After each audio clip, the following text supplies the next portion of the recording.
Тетово не престанува да се гради. Постојано никнуваат нови објекти. Во централното подрачје не остана речиси ниедна куќа од изгради го преплавија градот. Но колку се внимава на прописите и протоколите за градба, експертите сметаат дека потребна е поголема контрола од страна на градежната инспекција, но и измени во законот за градба. Кај нас има случаи на избрзување, има случаи на грешки, па има случаи на спорови после со комшиите зошто нели некој е 10 на 15 сантиметри поблиску или подалеку.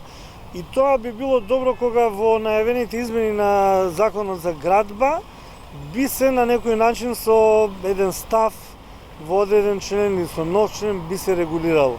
Значи, градежната инспекција да прелиминарно при почнување на градба направи таква контрола и увид на објектот, а после тоа да продолжи градбата, самата градба.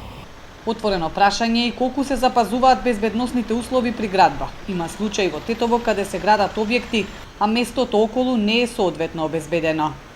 Има случаи на дадени објекти кај што изведувачот или инвеститорот има потреба од проширување на катастарската, односно на урбанистичката парцела и видно е да кажем дека во одредени случаи се проширува на јавен простор.